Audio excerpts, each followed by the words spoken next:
getting stronger. We are getting wiser. We are getting faster. Because He is here. We are getting stronger. We are getting wiser. We are getting smarter. Because He is here. Alors, hier, par la grâce de Dieu, j'avais introduit en expliquant la différence entre exister et vivre. Et j'ai expliqué que toute personne qui respire, mais qui vit une tristesse permanente, quotidienne, une culpabilité permanente et sans interruption, ne vit pas. Cette personne expérimente la M-O-R-T, la M. Alors, j'ai expliqué que la conception de la M-O-R-T dans la parole de Dieu, ce n'est pas l'absence de respiration, mais c'est l'absence de paix, l'absence de paix, l'absence de joie. Tous ceux et celles qui vont refuser l'évangile, qui vont refuser Christ, qui vont mourir dans leur péché et qui après leur mort seront jetés dans l'étang de feu, la Bible dit qu'ils vont vivre la seconde M, la deuxième M. Ça ne veut pas dire qu'ils vont arrêter de respirer, mais quand la Bible parle de la M éternelle, la M-O-R-T éternelle, c'est un état de souffrance et de tristesse éternelle. C'est des gens qui vont respirer, c'est des gens qui vont continuer à entendre, qui vont continuer à parler, mais qui vont ressentir une souffrance et une tristesse pour toujours, pour l'éternité. Ce qu'on appelle l'enfer, ce n'est pas un lieu où les gens ne respirent pas, c'est un lieu où les gens ne sourient pas. Ce qu'on appelle l'enfer, ce n'est pas un lieu où il n'y a pas de respiration, mais c'est un lieu où il n'y a pas de paix. Il y aura une telle absence de la présence de Jésus. En fait, en enfer, il y a une telle absence de la présence de Jésus. Dieu n'est tellement pas là que personne ne peut être en joie et heureux dans ce lieu. Donc, tous ceux et celles qui ont une vie sans Dieu vivent déjà une vie d'enfer. Tous ceux et celles qui ont une vie sans Dieu vivent déjà une vie d'enfer. Une vie où il y a la tristesse en permanence, il y a la souffrance en permanence. Une vie où il y a la confusion, il y a les ténèbres, il y a la douleur émotionnelle en permanence. Et hier, j'ai pris le temps d'expliquer avec les Écritures d'où vient cette expérience que nous avons vécue, beaucoup parmi nous, avant de nous convertir. L'expérience où peu importe ce que tu fais, peu importe les plaisirs que tu fais, peu importe les plaisirs dans lesquels tu te mets, tu sens toujours à la fin, après, une tristesse, une culpabilité permanente.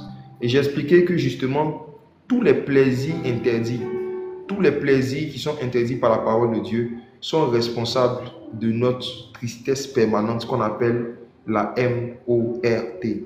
Ce sentiment de vide qui est à l'intérieur de nous, plus on se remplit de plaisirs interdits, plus on se vide de Dieu. Plus on se remplit de plaisirs interdits, on se vide de Dieu. Et le vide de Dieu qui est à l'intérieur de nous est rempli par la tristesse et la culpabilité qui nous rongent nuit et jour, au point où certains, arrivés à un moment, après un certain nombre d'années, quand ils ne supportent plus, ils décident de se suicider. Il y a d'autres qui décident d'arrêter de travailler, c'est ce qu'on appelle les dépressions. Il y a des personnes qui décident d'arrêter de manger.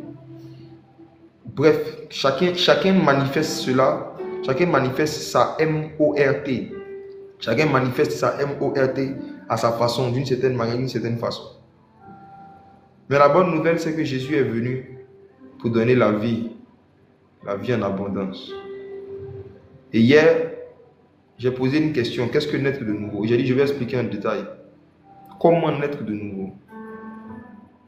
Nous avons lu Jean chapitre 3, verset 1 à 7, où un homme nommé Nicodème était venu voir Jésus dans la nuit, secrètement, pour le flatter. Chez nous, les Ivoiriens, on dit pour le tchamser. Il dit, oh Jésus, chez les Congolais, après ça, à Talakou. Il a vu Jésus, il a dit, oh Jésus, Ebi Sanga, il n'y a personne d'autre que toi. Oh Jésus, qui peut faire les miracles que tu fais? si personne n'est avec lui. Oh Jésus, nous savons que tu es un homme venu de Dieu. Ebisanga, c'est Dieu même qui t'a envoyé sur la terre. Oh Jésus, qui peut faire les miracles comme toi, oh Jésus. Jésus a regardé Nicodème et dit, toi, tu viens me parler des miracles que je fais. Mais en vérité, je te le dis, si un homme ne naît de nouveau, il ne pourra pas rentrer dans le royaume de Dieu. Si un homme ne naît de nouveau, il ne pourra pas voir le royaume de Dieu. Si un homme ne naît de nouveau, il ne pourra pas voir le royaume de Dieu. Donc, il était en train de dire à Nicodème que ce n'est pas parce que tu vois des miracles que tu es en train de voir le salut. Ce n'est pas parce que tu vois les miracles que tu vas voir Dieu après ta mort. Au lieu de venir parler des miracles que je suis en train de faire, il faut chercher à te poser des questions sur comment tu vas naître de nouveau. Et c'est là qu'une conversation sur la nouvelle naissance a commencé dans Jean chapitre 3 entre Jésus et Nicodème. Jésus a dit, naître de nouveau, c'est quoi en fait? Comment est-ce qu'un homme, lorsqu'il est vieux, peut naître? À ce moment-là qu'il a commencé à poser la question. Comment est-ce qu'un homme, lorsqu'il est vieux, il peut naître? Et une conversation a commencé, Jésus a commencé à expliquer des choses. Nous allons lire Jean chapitre 3, versets 1 à 7 rapidement. Jean 3, verset 1 à 7. Jean chapitre 3, verset 1. Mais il eut un homme d'entre les pharisiens, nommé Nicodème, un chef des Juifs, qui vint, lui, auprès de Jésus, de nuit, et lui dit, Rabbi, nous savons que tu es un docteur venu de Dieu, car personne ne peut faire ces miracles que tu fais si Dieu n'est avec lui. Jésus lui répondit, en vérité, je te le dis, si un homme ne naît de nouveau, il ne peut voir le royaume de Dieu. Amen. J'ai expliqué hier que le Seigneur Jésus a fait ce qu'on appelle un hors-sujet. Ça veut dire que quelqu'un lui parle d'une chose et lui il répond sur un autre sujet qui n'a rien à voir avec le sujet que la personne aborde. C'est ce qu'on appelle les hors-sujets prophétiques. Quelqu'un vient, il lui parle de miracles, Jésus parle de nouvelle naissance. Quelqu'un lui parle de puissance, Jésus lui parle de conversion. Quelqu'un lui parle de miracles, il lui parle de naissance. Quelqu'un lui parle de puissance, il lui parle de naissance. Et j'ai expliqué que c'est ce hors-sujet-là que le Seigneur Jésus est en train de faire sur TikTok avec toi, avec plusieurs personnes qui vont regarder cette vidéo sur YouTube. Vous êtes venus vers Jésus pour lui parler de votre mariage, de vos enfants, de vos maladies, de vos voyages, de vos visas. Et Jésus vous dit, il faut que vous naissiez de nouveau. Jésus est en train de faire avec vous ce qu'il a fait avec Nicodème. Je ne dis pas, moi Jésus, que je ne parlerai pas de miracles avec toi Nicodème. Je suis en train de dire que à quoi sert un homme de vivre des miracles sur la terre si après sa vie sur la terre, il va en enfer? À quoi sert à un homme d'expérimenter toutes sortes de miracles sur la terre si après tous ces miracles-là, il meurt et que pour l'éternité, il va dans la souffrance éternelle? La souffrance éternelle. La souffrance éternelle. Jésus a fait un hors-sujet prophétique pour ramener Nicodème à ce qui est essentiel. Jésus a fait un sujet prophétique pour ramener Nicodème à ce qui est essentiel. Alors, je vais vous encourager, vous qui êtes en train de me suivre, à mettre les cœurs, cliquer sur des likes, mettre des cœurs pour sécuriser le direct, parce qu'il y a des personnes qui sont en train de signaler le direct négativement. Il y a un groupe de personnes qui est en train de signaler le direct. Je ne sais pas qu'est-ce qu'on leur a fait. Je ne sais pas. Nous, gentils comme ça, on ne sait pas qu'est-ce qu'on a fait de mauvais. Ils sont en train de signaler le direct. Donc, vous aussi qui suivez, il faut que vous puissiez tapoter, mettez les cœurs, parce que des gens sont en train de signaler le direct pour que ça se coupe. Donc vous allez voir qu'il y a des bugs, il y aura des bugs par moment chez certains d'entre vous. Si le nombre de personnes qui signalent est plus nombreux que ceux qui like, les serveurs vont se dire qu'il y a un problème. Donc voilà, ça c'était une petite parenthèse. Il ne faudrait pas aussi que cette histoire de cœur puisse vous distraire, quoi. Voilà, tapotez doucement. Ok? Donc, je disais comme ça que vous allez voir que il y a beaucoup de personnes qui viennent vers Jésus pour un sujet de prière ou pour un sujet de conversation avec lui. Et Jésus fait un hors sujet prophétique. Jésus change de sujet et il parle d'un sujet qui est beaucoup plus urgent pour eux que ce qu'ils ne pensent. Et dans le cas de Nicodème, Jésus a parlé de la nouvelle naissance. Ce qui est frappant dans cette histoire, c'est que celui à qui Jésus a prêché la nouvelle naissance pour la première fois, ce n'était pas un prostitué, Ce n'était pas un drogué, ce n'était pas un alcoolique, c'était un homme de Dieu. C'était un homme de Dieu, docteur de la parole. Jésus a même dit qu'il était le docteur d'Israël. Ça veut dire que parmi les enseignants et les prédicateurs d'Israël, c'était le gars le plus respecté, mais il n'était pas converti. Il n'était pas converti. Il n'était pas converti.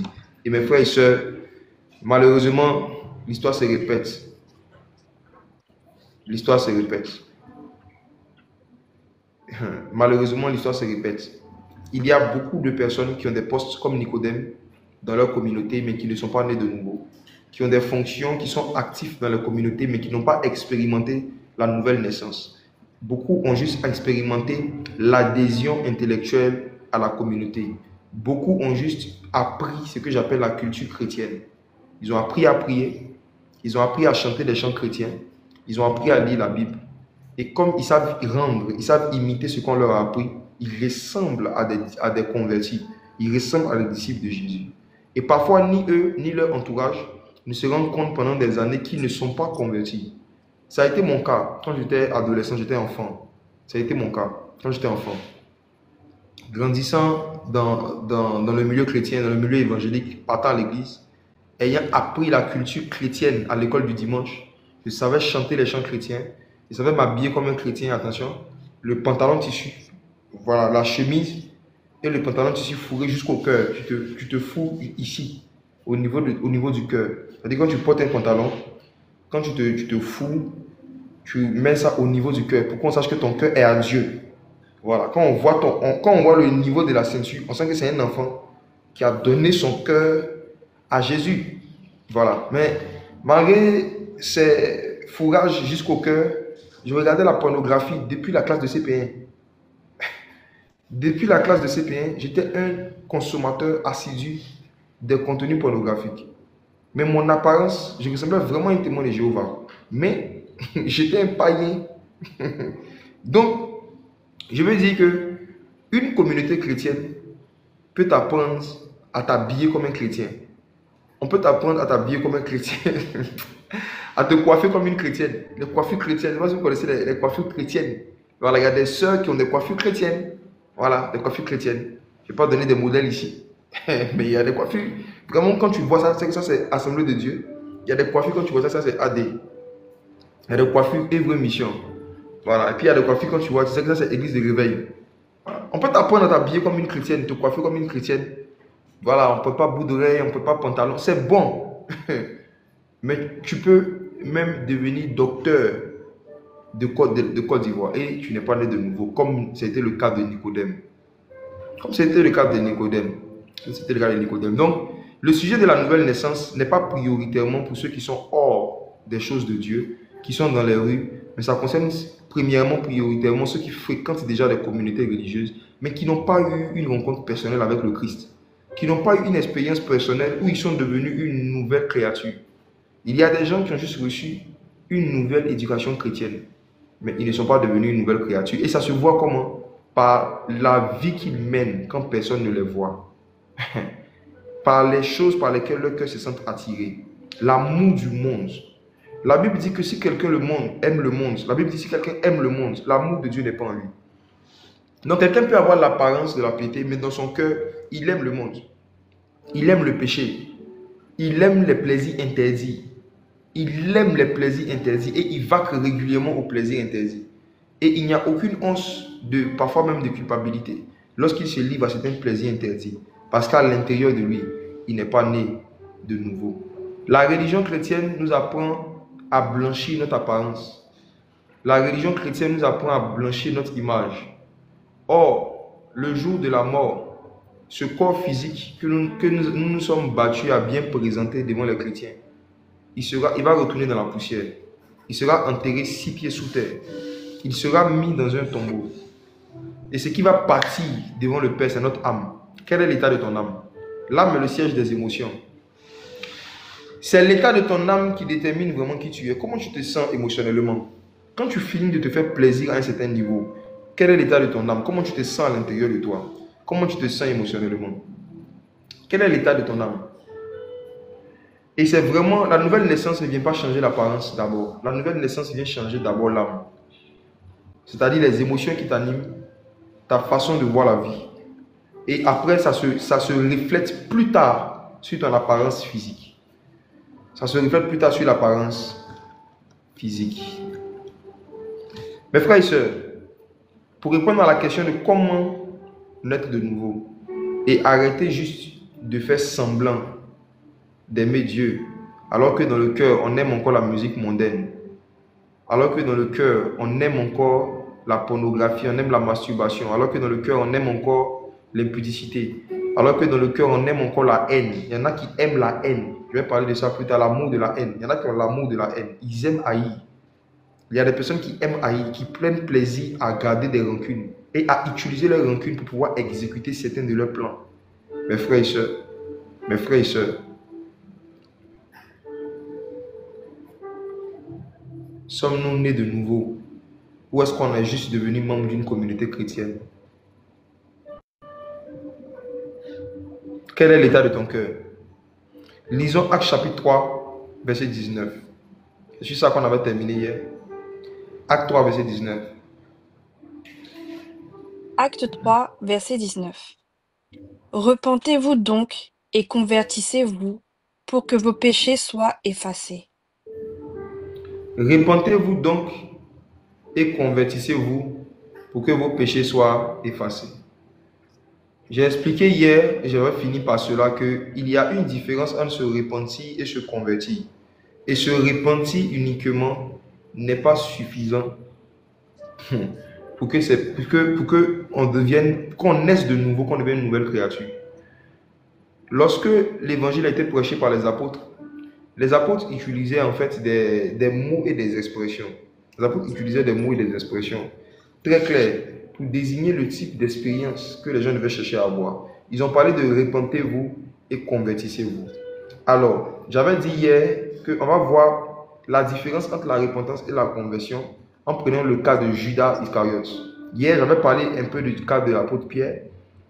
J'avais parlé brièvement du cas de Judas, mais je veux vraiment revenir dessus. Parce que c'est un tonton que nous n'aimons pas.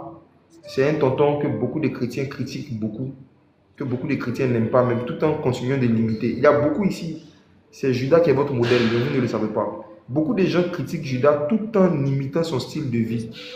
Beaucoup de personnes critiquent Judas tout en imitant son style de vie.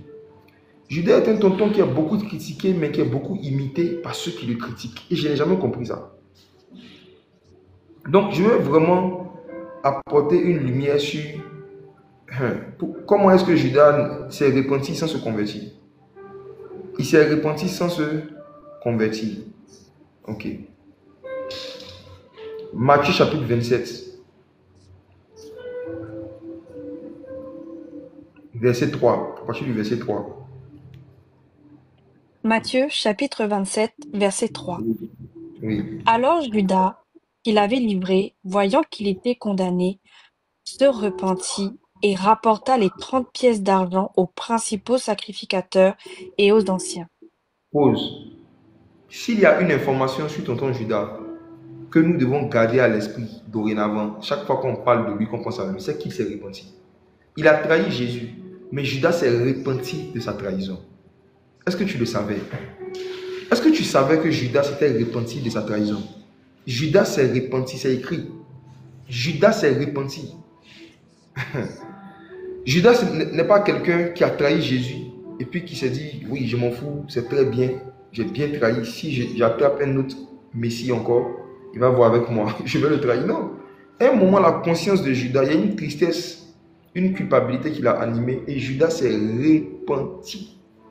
Judas s'est repenti d'avoir trahi Jésus. Il s'est repenti.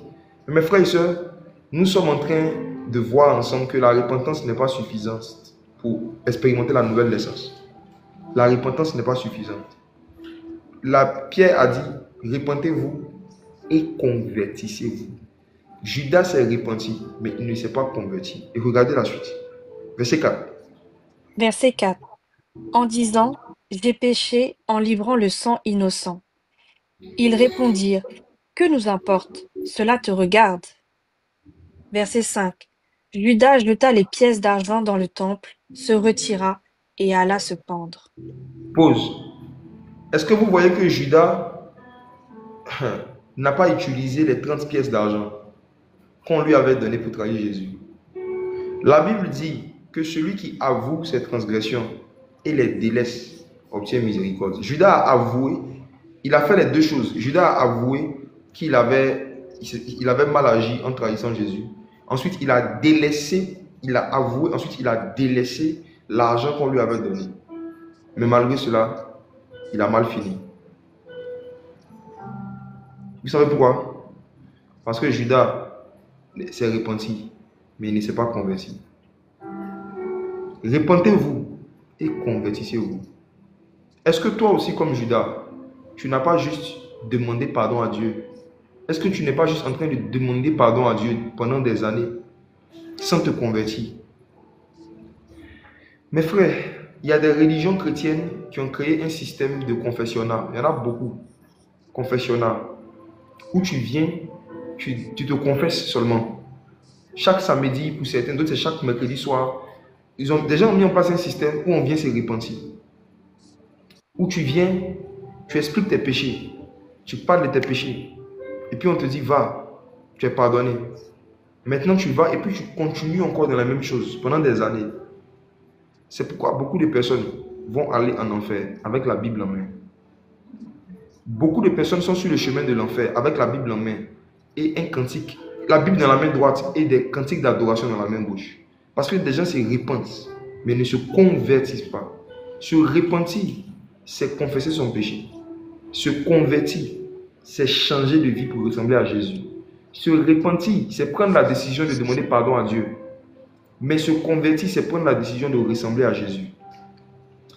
Se convertir, c'est prendre la décision de changer de nature. C'est prendre la décision de changer de personnalité et de commencer à imiter la vie de Jésus. Donc, demander pardon à Dieu pour les mêmes choses sans prendre la décision de ressembler à Jésus, c'est imiter Judas. Je rembobine. Prendre la décision de demander pardon à Dieu pour ses péchés, sans prendre la décision de changer de vie et de ressembler à Jésus, c'est prendre la décision de recevoir Judas comme son Seigneur et Sauveur personnel. Combien parmi nous n'ont jamais pris la décision de ressembler à Jésus, n'ont jamais pris la décision de vivre pour imiter Christ et pour ressembler à Christ, mais qui prennent juste la décision de venir demander pardon à Dieu?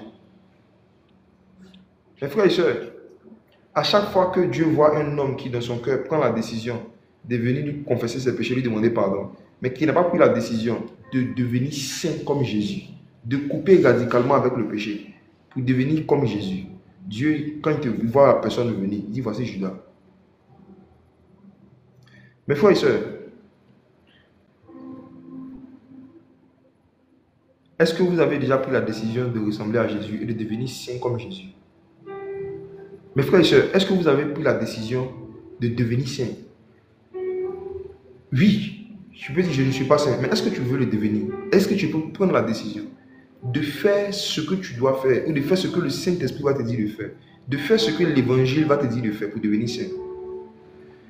Si tu n'as pas pris cette décision, tu vas toujours te repentir pour les mêmes choses et tu vas toujours commettre les mêmes erreurs. Et tu seras en train d'entretenir en fait ton ticket pour aller en enfer. Répéter toujours les mêmes péchés et les mêmes erreurs, c'est entretenir son billet d'entrée pour l'enfer. La conversion, c'est la décision de dire je veux ressembler à Jésus. Je veux être obéissant à Dieu comme Jésus. Je veux me sacrifier et me livrer même, s'il le faut, pour pouvoir plaire à Dieu. Je veux sacrifier tout ce qui me fait plaisir, pour faire plaisir à Dieu. Si tu n'as jamais pris cette décision dans ton cœur, tu n'as jamais pris la décision de te convertir et tu ne l'es pas.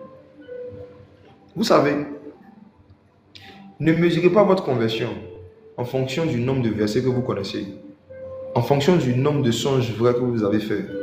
Mesurez votre conversion en fonction du désir qui vous anime vraiment de ressembler à Jésus, d'être intègre comme Jésus, d'être obéissant comme Jésus. Mes frères, il y a beaucoup qui ont grandi dans des communautés chrétiennes qui n'ont jamais pris cette décision. Plus quelqu'un est né dans une famille chrétienne, moins il a de chances d'aller au paradis. Je dis que plus quelqu'un est né dans une famille chrétienne, moins il a des chances d'expérimenter la nouvelle naissance. Pourquoi? Parce que l'environnement chrétien où il naît peut créer en lui un orgueil spirituel qui va fermer son cœur à la nouvelle naissance. J'ai expliqué hier que des gens se pensent qu'ils sont nés chrétiens, ils sont nés convertis. Beaucoup de personnes ferment leur cœur au message de la nouvelle naissance parce que leur papa est pasteur. Beaucoup de gens ferment leur cœur au message de la nouvelle naissance parce que depuis qu'ils sont petits, c'est eux qui priaient sur la nourriture à table. C'est eux qui prient la nuit avant d'aller dormir. Donc pour eux, parce qu'ils savent prier, ils sont sauvés. Beaucoup d'enfants évaluent leur conversion par leurs expériences de prière avec les parents et d'aller à l'église chaque dimanche qu'ils ont vécu. Au point où, si tu leur demandes tu es né quand, tu leur demandes tu es né quand, quelle est ta date de naissance, ils peuvent te dire je suis né en juin 2000. Mais si tu lui demandes quand est-ce que tu es né de nouveau, quand est-ce que tu es né de nouveau, la personne pourra te dire je ne sais pas. Tu connais l'année où tu es né physiquement, mais tu ne connais pas l'année où tu es né spirituellement. Tu sais pourquoi? Parce que tu n'es pas né. Écoutez ceci. C'est impossible de naître de nouveau et de ne pas savoir au moins l'année où on est né de nouveau. C'est pas possible. Un bébé physique peut ne pas connaître sa date de naissance. Pourquoi? Parce que le bébé, lorsqu'il naissait, n'était pas conscient. Mais un adulte qui naît de nouveau ne peut pas connaître son année de naissance. Parce que l'adulte, le jour où il naissait de nouveau, il s'est engagé consciemment avec Jésus. La conversion, c'est un engagement d'une bonne conscience envers Dieu. Donc si tu n'as pas de conscience, tu ne peux pas t'engager. Si tu n'as pas de conscience, tu ne peux pas naître de nouveau.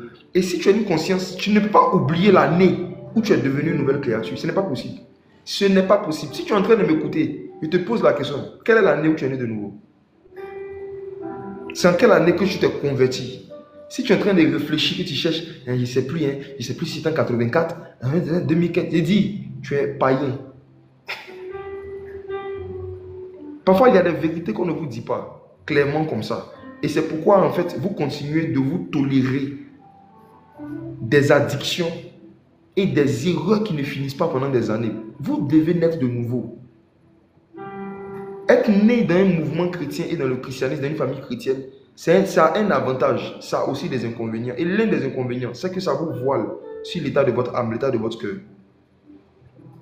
Ce n'est pas parce que ton père est converti que tu es converti. Ce n'est pas parce que ta mère est convertie que tu es converti. La conversion n'est pas une maladie sexuellement transmissible. Ça ne se transmet pas. Ce n'est pas parce que ton mari est converti que tu es converti. Ça ne se transmet pas par rapport sexuel. Ma femme est convertie, je suis chrétien. Mon mari est chrétien, je suis chrétien. Les frères, chacun doit se demander, quelle est l'année où je me suis repenti et je me suis converti. L'année où j'ai abandonné radicalement toutes les pratiques mondaines et j'ai pris la décision de ressembler à Jésus. Quelle est l'année où je me suis engagé consciemment à ressembler à Jésus?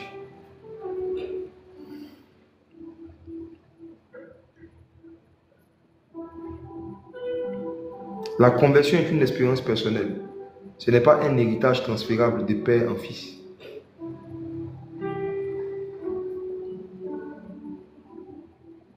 C'est le temps pour toi de te convertir. Peut-être que tu t'es déjà repenti, mais tu n'as pas encore pris la décision de ressembler à Jésus et de vivre comme Jésus et d'imiter Jésus.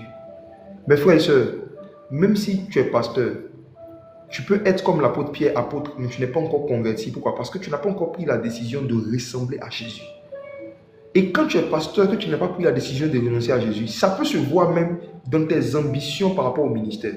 Parce que si tu décides de ressembler à Jésus, de te convertir, de changer de nature, changer de forme pour ressembler à Jésus, tu auras les mêmes objectifs que Jésus dans le ministère. Tu auras les mêmes ambitions que Jésus. Quand Jésus est venu sur la terre, je vais dire quelque chose de lourd. Quand Jésus est venu sur la terre, Jésus n'était pas venu bâtir son ministère. Jésus n'avait jamais pour ambition de bâtir un ministère. Mais Jésus a utilisé son ministère pour bâtir l'église. Jésus n'a pas dit « je bâtirai mon ministère ». Il dit « je bâtirai mon église ». Donc tout ministère que tu fais qui ne contribue pas à bâtir une église locale, tout ministère que tu fais qui n'a pas pour finalité de bâtir une église, c'est un ministère inconverti.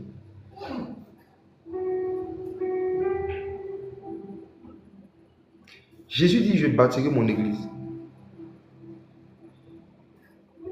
Jésus n'est pas venu sur la terre pour bâtir des ministères spécifiques. Les ministères spécifiques doivent se mettre ensemble pour bâtir l'église.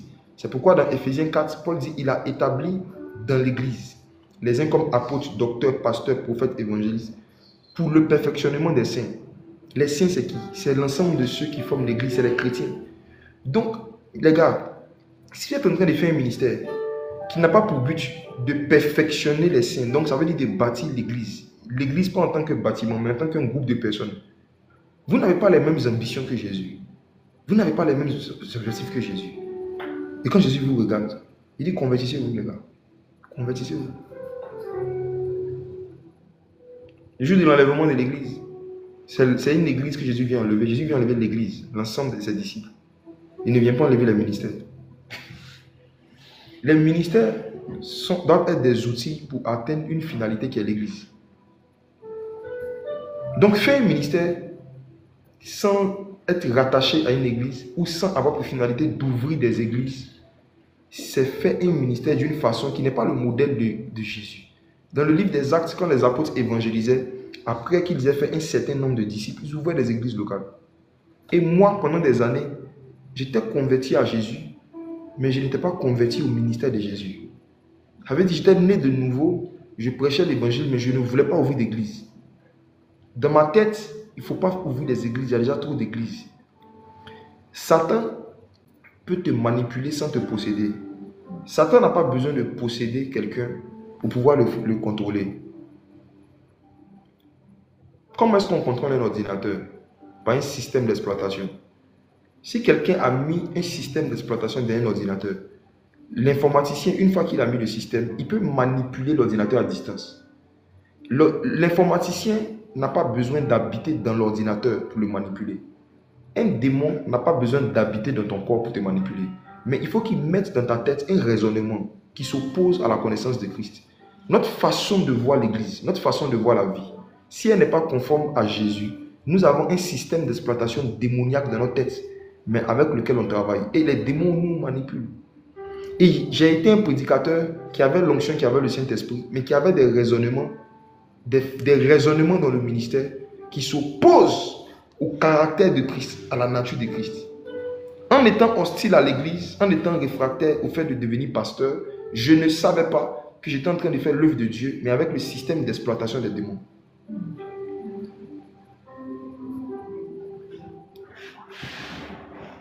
Je vais donner un message sur le réveil par l'église, jeudi prochain, jeudi soir, on sera en direct encore.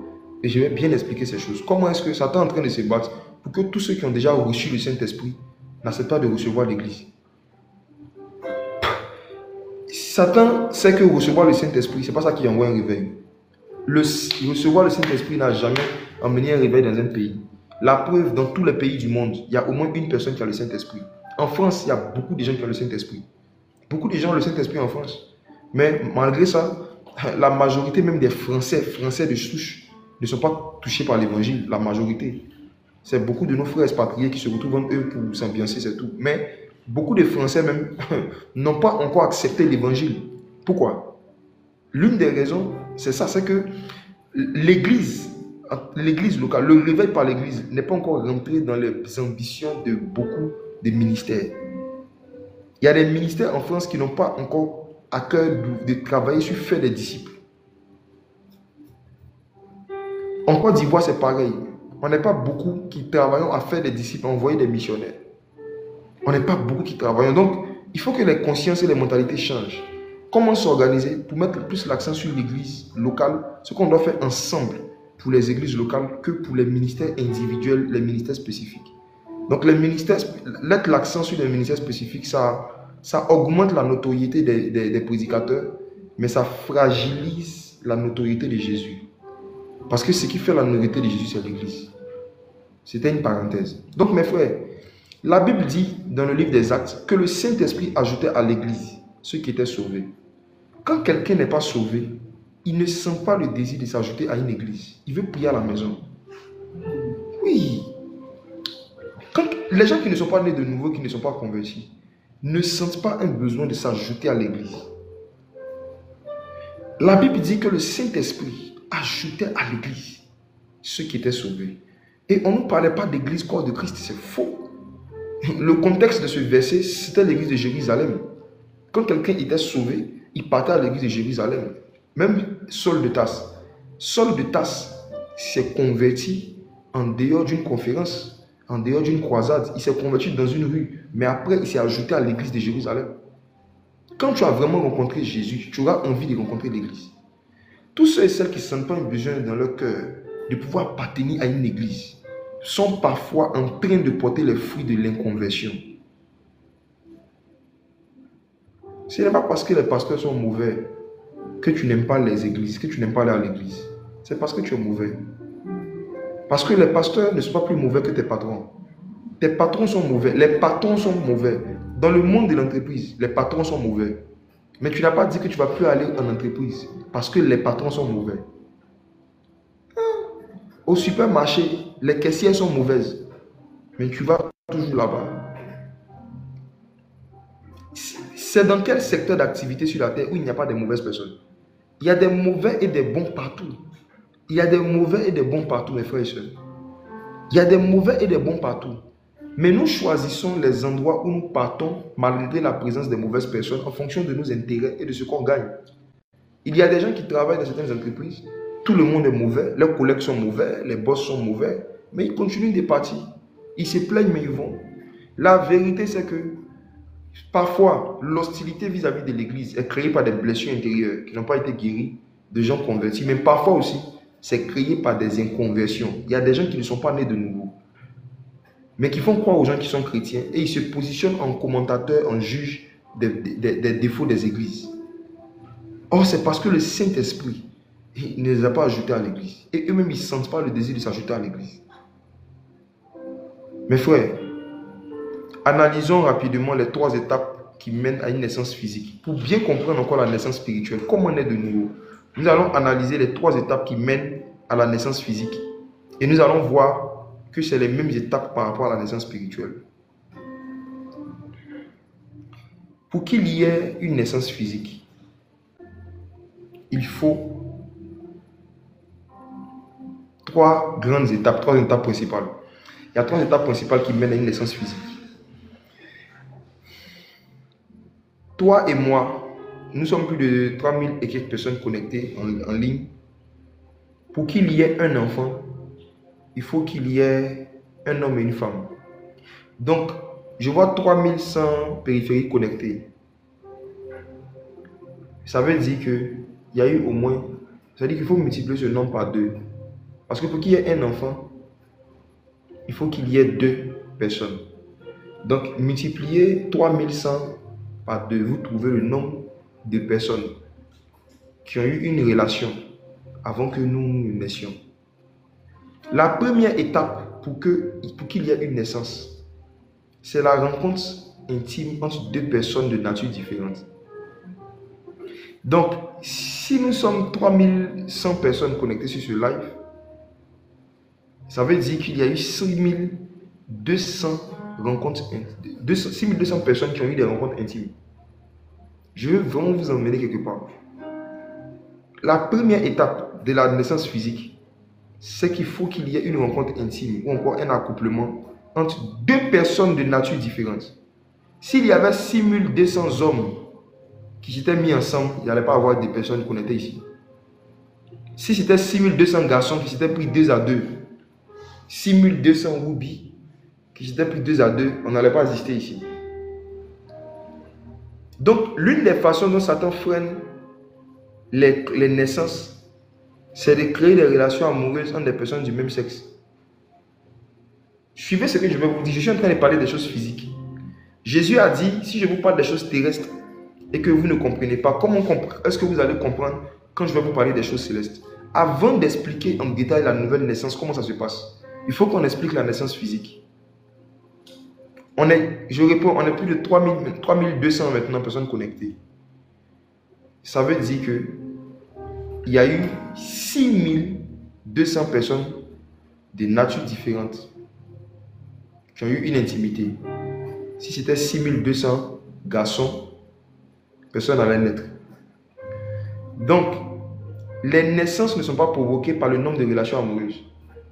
Parce que s'il y a une relation amoureuse entre Peter et Marc, il n'y aura pas de naissance. Ce n'est pas l'amour là qui emmène les naissances. C'est l'amour entre deux personnes de nature différente. Deux personnes de nature différente. Si quelqu'un note, notez ça. Première étape, relation intime entre deux personnes de nature différente. Relation intime entre deux personnes de nature différente. Quand je vais faire le parallèle entre ça et la parole de Dieu, vous allez comprendre. Pourquoi est-ce que beaucoup de ministères n'arrivent pas à emmener la nouvelle naissance? C'est parce que parfois des pasteurs s'associent avec des gens de la même nature qu'eux. Je vais expliquer des choses. Il faut une relation entre deux personnes de nature différente.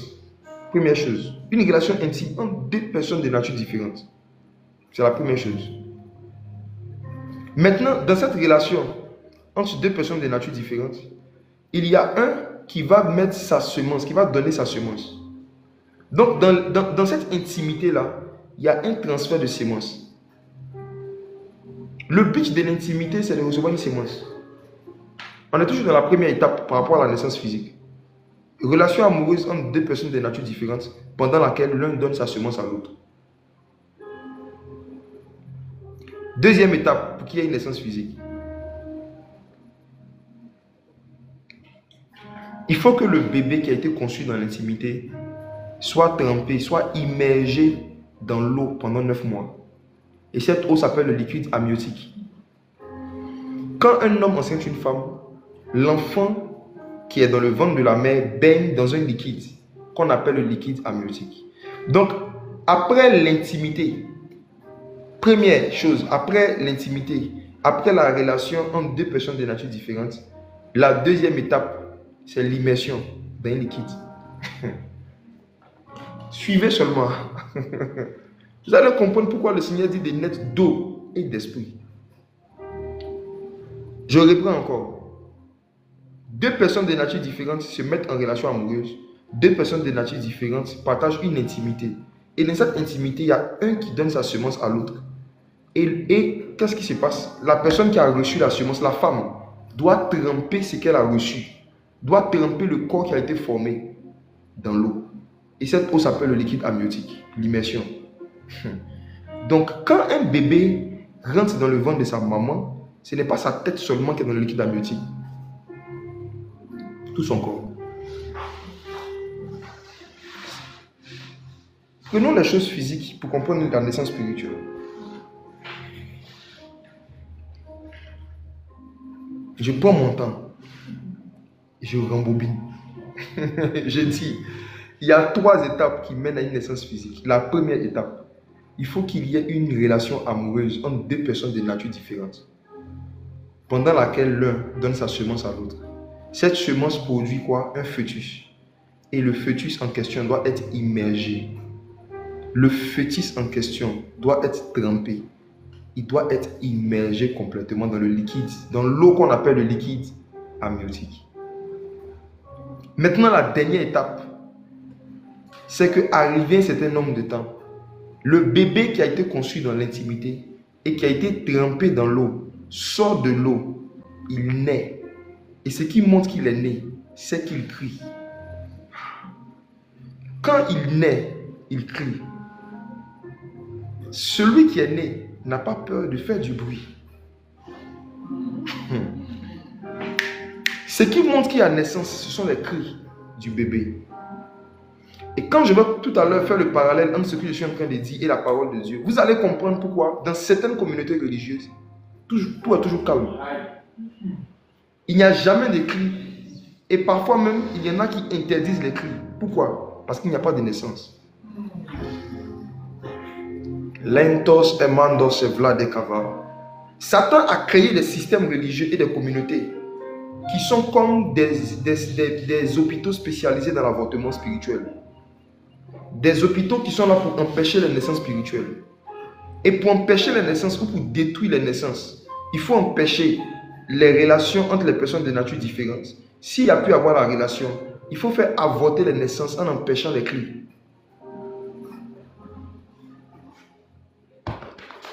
Quand le bébé naît, quand le bébé sort du ventre, il crie. Et ce n'est pas ignorant, c'est pas abus de langage et par erreur que lorsqu'un enfant naît, nous appelons ce que l'enfant fait les pleurs du bébé. Mais demandez aux médecins, demandez aux scientifiques, demandez à ceux qui sont dans le corps médical. Ils vous diront que quand un enfant naît, l'enfant ne pleure pas, l'enfant crie. On appelle ça les cris de l'enfant. L'expression médicale, c'est les cris. Et quand un médecin voit un enfant et qu'il voit que l'enfant ne crie pas, qu'est-ce que le médecin fait? Il le tape. Parce que ce n'est pas possible de naître sans crier. Toi qui es en train de dire, moi, je n'ai jamais senti l'onction, pourquoi les gens crient? Regarde, tu n'es pas né. Le jour où tu vas naître, tu vas comprendre pourquoi on crie. Le jour où tu vas expérimenter la nouvelle naissance, même le jour où tu es né physiquement, tu as crié. Demande à ta maman si quand tu es né, tu étais calme. Tu ne peux pas naître. Tu es un enfant qui naît. Et puis il est bon. Les médecins vont le gifler, non? Ok. Un enfant qui naît et puis il est comme ça. Il est calme. Il sort et puis il regarde les gens. On va le taper. On se demande, est-ce qu'il respire? Est-ce qu'il respire? Est-ce qu'il respire? Est-ce que l'oxygène fonctionne dans ses poumons? Si on n'entend pas un son, on continue de lui mettre une pression. Si on n'entend pas un son, on continue de lui mettre une pression. À vous qui venez dans nos églises et qui êtes dérangés par les cris, nous allons vous mettre une pression jusqu'à ce que on s'assure que vous êtes nés. Mon père spirituel, pasteur Yannick Djati, le dit, la façon de faire l'église, Dieu la change en fonction des saisons et des objectifs qu'il veut atteindre. Et par rapport aux objectifs que le Saint-Esprit veut atteindre avant l'enlèvement de l'église, vous allez voir de plus en plus dans les églises où il y a le Saint-Esprit, des gens crier pour tout et pour rien. Quand l'enfant est né, il crie pourquoi? Pour rien. Vous allez voir des gens crier. De plus en plus, vous allez voir même des groupes de crieurs qui vont se constituer. Ça vous dérange, vous, mais ça ne dérange pas le Saint-Esprit. Quand quelqu'un rentre dans un hôpital, l'une des choses qui lui montre que la partie où il est rentré, c'est la maternité. C'est un ensemble de cris désordonnés dans différentes pièces. Le jour de la Pentecôte, quand le Saint-Esprit est descendu dans la chambre haute, mes frères et sœurs, ce ne sont pas les prédications qui ont attiré les 3000 âmes, ce sont les cris et les bruits. La Bible dit que c'est parce qu'ils ont entendu des bruits, ils ont entendu des cris, qu'ils sont venus écouter l'évangile. C'est au cimetière que tout est calme. Quand la mort règne dans une église, cette église est aussi calme qu'un cimetière. L'une des présences, l'une des manifestations de la mort, c'est le calme. L'excès de calme, l'absence de son, l'absence de bruit. Donc, nous avons vu les 3 étapes qui mènent à la naissance physique. Relation intime entre 2 personnes du même sexe. Conception d'un fœtus qui trempe dans un liquide, qui est immergé complètement, pas juste sa tête, qui est immergé complètement dans un liquide.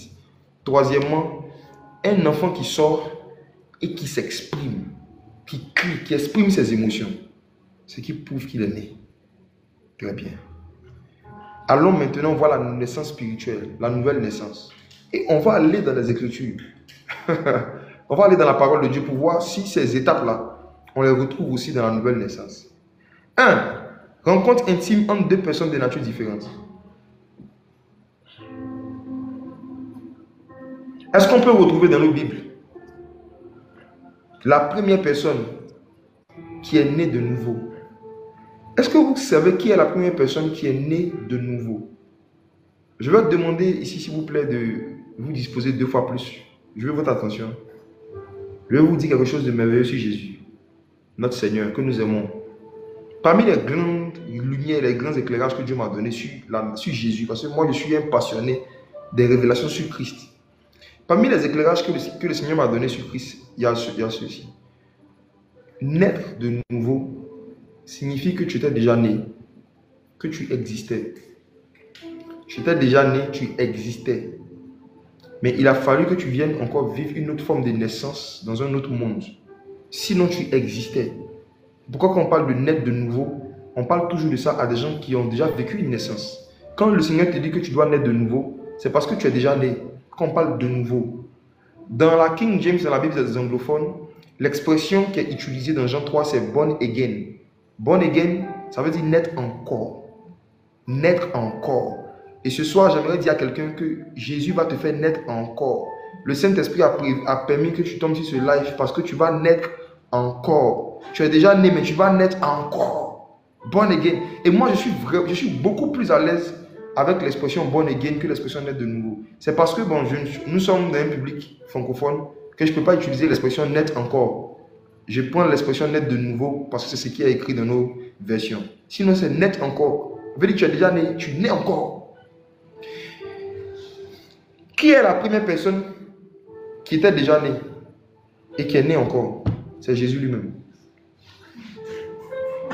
Jésus existait, comme nous le savons. Il existait en forme de Dieu, Philippiens chapitre 3, au ciel. Mais il n'a pas regardé son égalité avec Dieu comme quelque chose qu'il devait conserver. Il a accepté de venir sur la terre et de naître encore. Donc la première personne qui a été born again, c'est Jésus. C'est parce que Jésus lui-même, il a vécu le born again, qu'il a prêché le born again. Parce que nous sommes dans un royaume où tu ne peux pas prêcher avec puissance ce que tu n'as pas vécu. Jésus sait ce que c'est que d'être déjà né, mais d'accepter de se convertir. En fait, Jésus était Dieu, il s'est converti en homme. Jésus a vécu la conversion. Il était Dieu, il existait en forme de Dieu. Mais quand il est venu sur la terre, il a dû se convertir en un être humain. Maintenant, toi, tu es un être humain. Et Dieu veut que tu te convertisses en Dieu. Oh! La nouvelle naissance, c'est se convertir. D'être humain en Dieu. Naître de nouveau, c'est sortir du fait d'être un simple homme et de devenir un simple Dieu. Jésus a dit à Nicodème, celui qui est né de l'esprit est esprit. Il dit ce qui est né de la chair est chair et ce qui est né de l'esprit est esprit. Or, dans Jean 4 verset 24, Jésus a dit à la femme samaritaine, Dieu est esprit. Dieu est esprit. Donc quand le Seigneur te dit que tu dois naître d'esprit, tu dois naître de nouveau, il est en train de dire que tu dois, spirituellement parlant, passer de quelqu'un de charnel à quelqu'un de divin. Les chiens accouchent les chiens. Les corbeaux accouchent les corbeaux. Les lions engendrent les lions. Et si Dieu doit engendrer, Dieu accouche Dieu. Tu es né de Dieu. Toi qui es né de nouveau, tu es né de Dieu. Tu as été converti d'un être humain normal en un Dieu normal.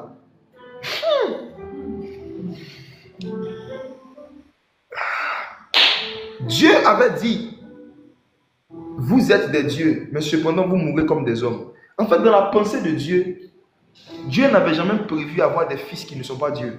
Mes frères, créons l'homme à notre image, selon notre ressemblance, afin qu'il domine. L'image de Dieu, c'est quoi? Et Dieu ressemble à quoi? Christ est l'image de Dieu et Christ ressemble à Dieu. Créons l'homme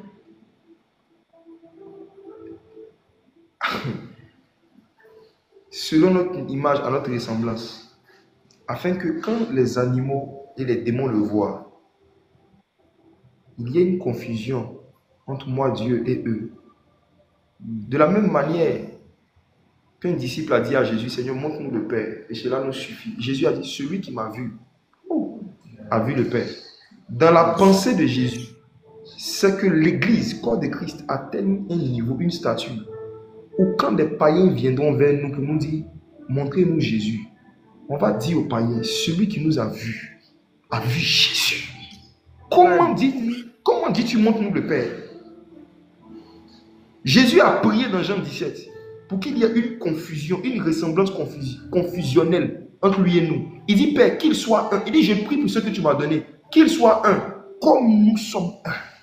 En d'autres termes, Jésus veut que ses disciples atteignent un niveau d'intimité avec lui, pour que les gens aient du mal à faire la différence entre lui et nous.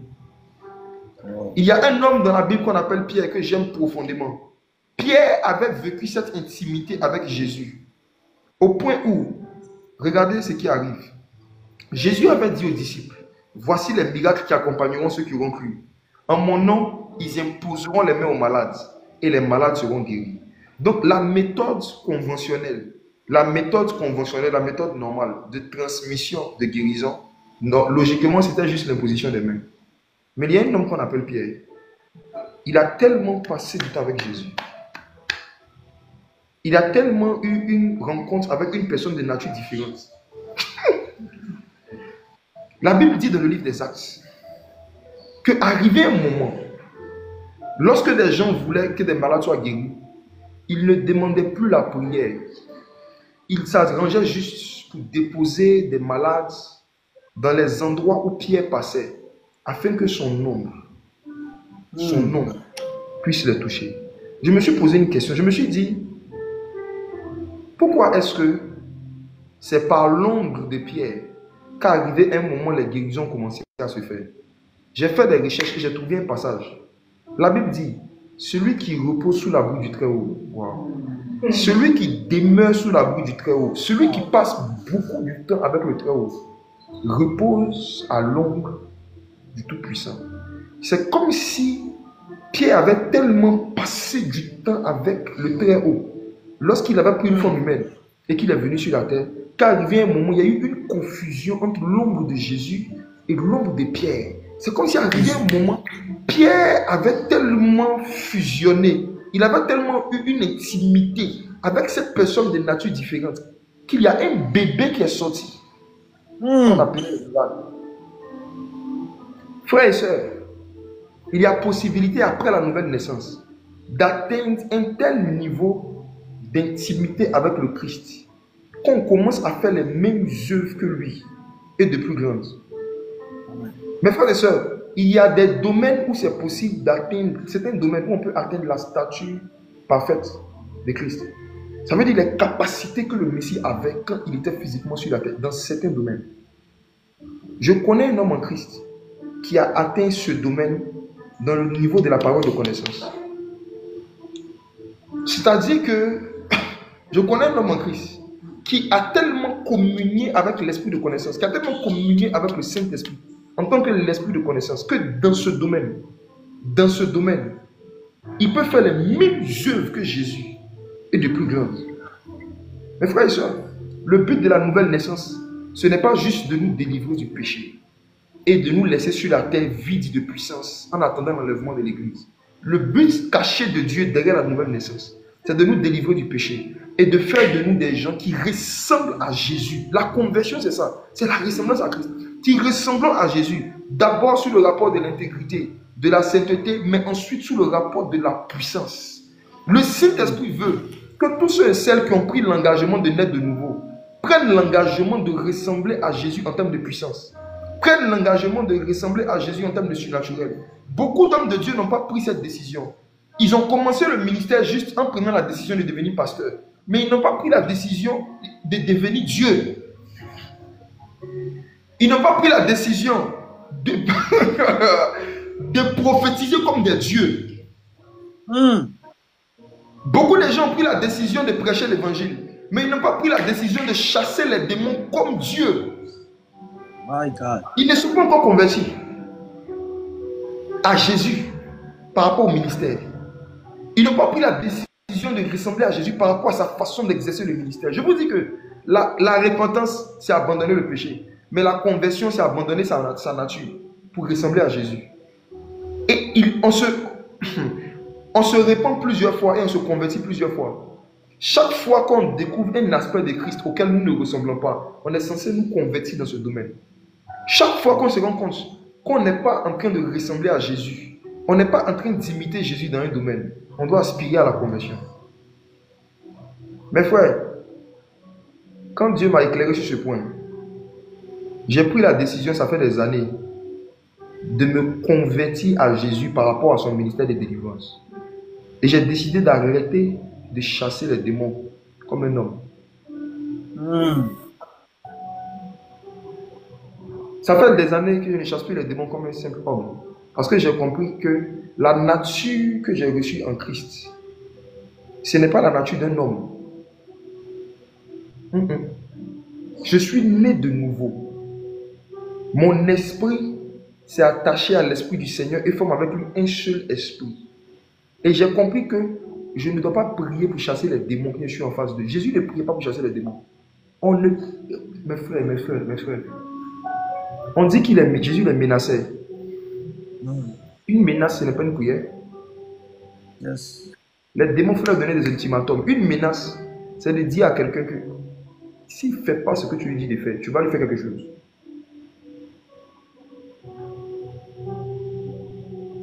Je me calme. Je vais me calmer. Parce que je sens que si je continue, on va partir dans un autre sens. C'était une parenthèse, je suis calme. Qui est la première personne sur la terre qui est née encore, born again, suite à une rencontre entre deux personnes de nature différentes? C'était Jésus lui-même. La naissance de Jésus a été le fruit de la rencontre entre Marie et le Saint-Esprit. C'est là que je voulais en venir. Comment Christ a été formé sur la terre? Comment est-ce que Christ est né encore? Lui qui existait déjà en forme de Dieu. Comment est-ce qu'il est devenu un homme? C'est parce que Marie a rencontré le Saint-Esprit. Le Saint-Esprit est monté sur Marie. Wow. Le Saint-Esprit est monté sur Marie sans la déshabiller. Il a recouvert de son nom. Il y a eu une intimité. Elle était vierge, mais elle est tombée enceinte. Comment? Par la vertu du Saint-Esprit. Le Saint-Esprit s'est rapproché de Marie. Il est monté sur elle. Et sa vertu a formé en elle le Christ. Christ n'a pas été formé par les prédications du Saint-Esprit. Christ a été formé par la vertu du Saint-Esprit. Le silence de l'Esprit, sa présence silencieuse. La présence silencieuse de Dieu a formé Christ dans le ventre de Marie. Donc, voici, Jésus lui-même est né suite à une intimité entre deux personnes de nature différente.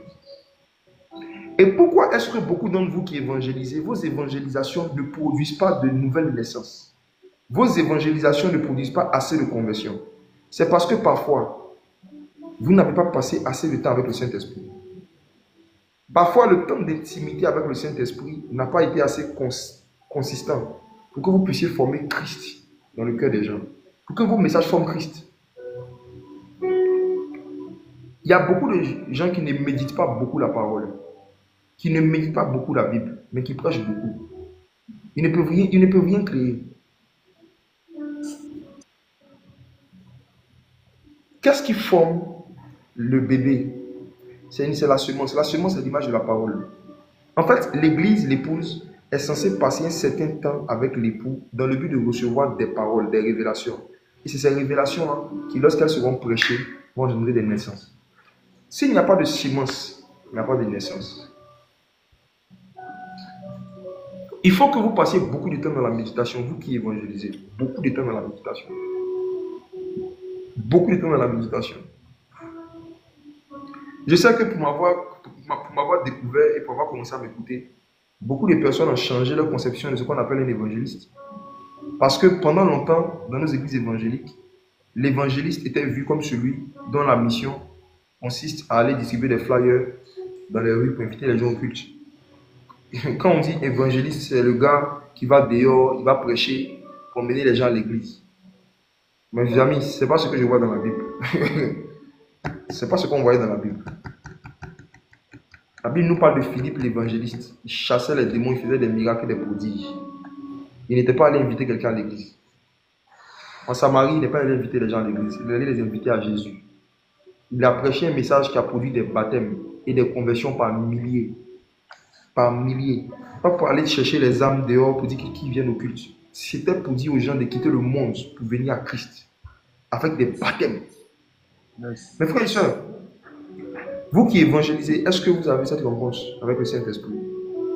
C'est le Saint-Esprit seul qui peut faire naître Christ quelque part. C'est le Saint-Esprit. C'est une relation avec la personne de nature différente. Le Saint-Esprit a une nature différente de nous. Et c'est quand nous rentrons en intimité avec lui, il met en nous sa sémence et puis on commence à produire la naissance. La deuxième et la troisième étape de la naissance physique qu'on retrouve dans la naissance spirituelle, c'est l'immersion. Quand il y a eu la rencontre entre les deux personnes de nature différente, qui s'appelle le Saint-Esprit et Marie, et que Jésus est né de Marie, la prochaine étape, c'est que Jésus a été immergé dans le liquide amniotique de Dieu qu'on appelle le baptême. Simple. Jésus s'est fait immerger dans le liquide amniotique du Saint-Esprit. Le liquide amniotique du Saint-Esprit, c'est le baptême par immersion. C'est le baptême par immersion. Une fois que tu prends la décision de te repentir et la décision de ressembler à Jésus, tu dois te baptiser par immersion. Je l'ai déjà dit et je vais le dire parce que c'est la parole de Dieu. Je ne fais que répéter l'évangile des apôtres.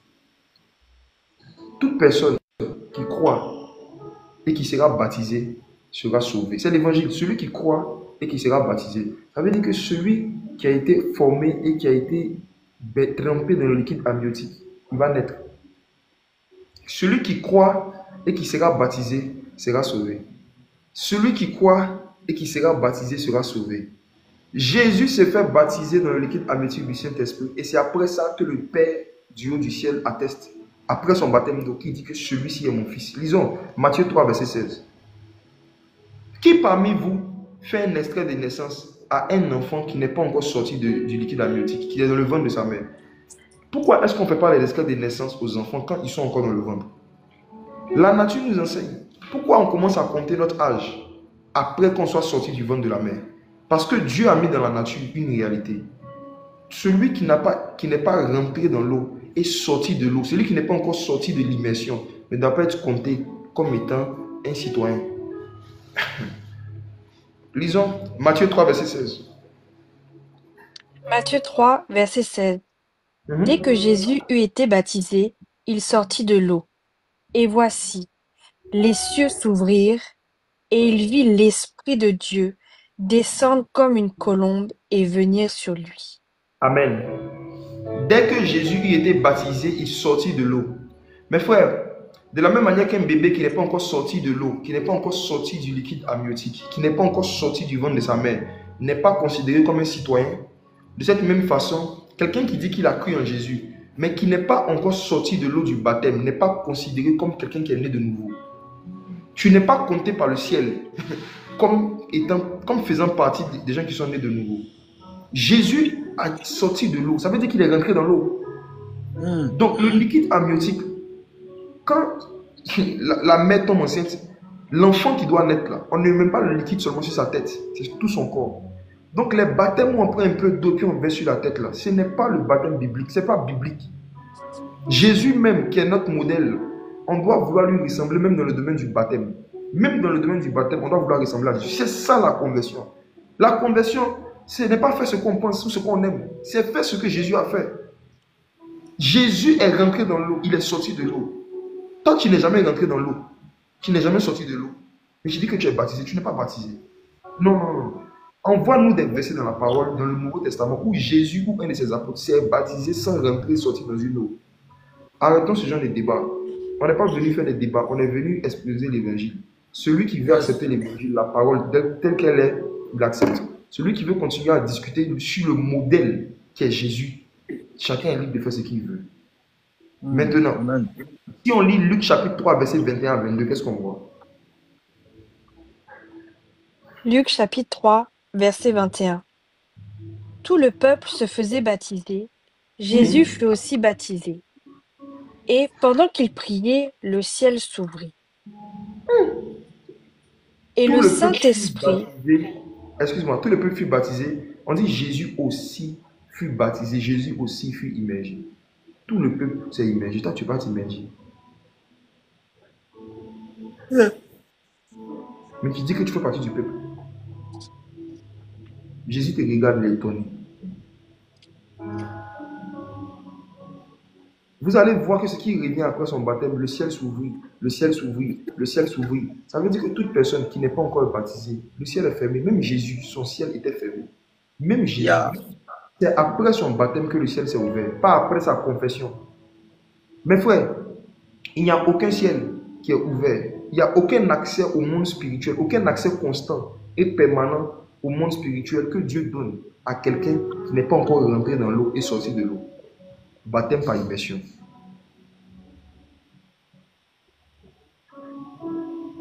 Marc 16, verset 16.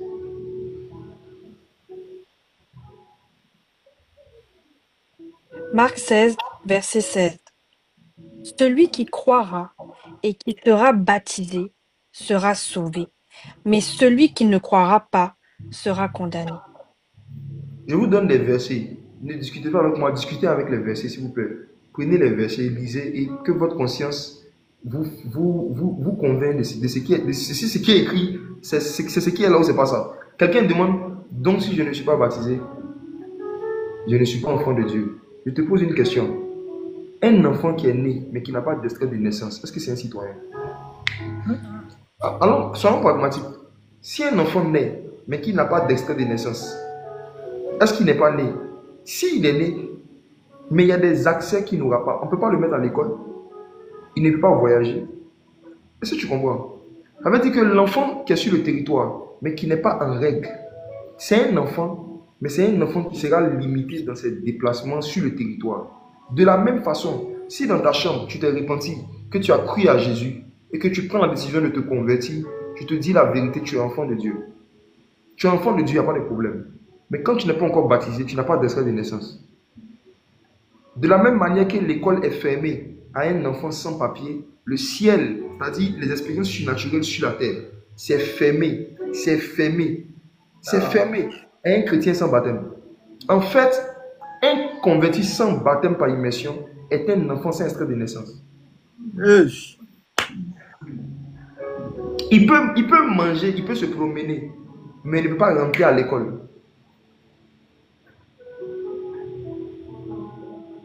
Je voulais inscrire mes enfants, on m'a demandé leur extrait de naissance. Pourtant, les enfants sont vivants. On pouvait dire non, comme on le voit, il est clair. On va l'inscrire, comme il est clair, on va l'inscrire. Ce n'est pas sur la base du temps qu'on t'inscrit, c'est sur la base des documents légaux. Actes, chapitre 8, verset 35. Ok. Verset 35. Alors Philippe, ouvrant la bouche et commençant par ce passage, lui annonça la bonne nouvelle de Jésus. Comme ils continuaient leur chemin, ils rencontrèrent de l'eau. Et l'eunuque dit, voici de l'eau. Qu'est-ce qui empêche que je ne sois baptisé? Pause. Attendez. Ici, comme vous le voyez, vous le lisez, il y a un Éthiopien, donc un Africain, à qui Philippe a prêché l'évangile. Il venait de lui prêcher l'évangile. Et c'est celui à qui on venait de bien expliquer la nouvelle naissance. C'est lui qui a demandé, qu'est-ce qui empêche que je sois baptisé? Qui a posé la question? La question a été posée par celui qui a évangélisé ou par celui qu'on a évangélisé? J'aimerais que vous me répondiez en commentaire pour voir si vous m'entendez. Est-ce que c'est Philippe qui a posé la question ou c'est l'Éthiopien? Répondez-moi en commentaire, je vais voir si vous me recevez bien. C'est celui qu'on a évangélisé qui a posé la question sur le baptême, qui a demandé le baptême, ou bien c'est celui qui évangélisait? Très bien. Cela veut dire quoi? Lorsqu'on a bien expliqué l'évangile à quelqu'un, et que cette personne aussi a vraiment décidé d'accepter l'évangile, c'est la personne qui doit demander le baptême par immersion. Quand la volonté de se baptiser ne vient pas de la personne à qui on a annoncé l'évangile, ça veut dire que cette personne soit n'a pas compris l'évangile ou n'a pas encore accepté. C'est l'un des deux cas. Ce n'est pas possible que tu comprennes ou que tu acceptes l'évangile et puis que tu veux te baptiser le plus tard possible. Ce n'est pas possible. C'était le même jour où il a entendu l'évangile. C'est le même jour où il voulait se faire baptiser. Et il lui demande qu'est-ce qui empêche que je sois baptisé. Il pose la question pourquoi? Il pose la question parce qu'il venait juste d'être évangélisé. Et certainement, comme toi, ayant entendu parler du concept qu'on appelle coup de baptême, je vais vous parler ce soir. Je ne sais pas si vous attraper encore. Et- ayant entendu parler du concept qu'on appelle coup de baptême, peut-être qu'il s'est dit, mais vu que nous sommes dans le désert et que je n'ai pas fait mes coups de baptême, est-ce que je peux être baptisé? En me demandant qu'est-ce qui empêche que tu sois baptisé, si Philippe était un pasteur évangélique ou il était un prêtre catholique, il allait dire à ce monsieur, en fait, tu dois d'abord faire des cours. Hey. Voilà, je viens je viens juste de t'évangéliser. Voilà, faut pas te presser, faut prendre ton temps. Le baptême, c'est un peu, un peu, un peu, un peu, un peu, un peu. Voilà, tu vas prendre ton temps. Ce qui empêche que tu sois baptisé, c'est que tu n'as pas fait les classes. Mhm. Tu dois venir faire le cours. C'est chaque samedi. Quand tu as fini là, on va te baptiser. Oh, mes frères, nous allons lire nos Bibles simplement. Je ne veux pas qu'on interprète quoi que ce soit, qu'on lise. Lisons. On va voir, quelqu'un a été évangélisé. C'est la première fois qu'on lui annonçait l'évangile de Jésus. Et il pose une question simple. Qu'est-ce qui empêche que je sois baptisé? On va voir la réponse d'un évangéliste. Verset 37. Verset 37. Philippe dit, si tu crois de tout ton cœur, cela est possible. L'eunuque répondit, je crois que Jésus-Christ est le Fils de Dieu. Verset 38.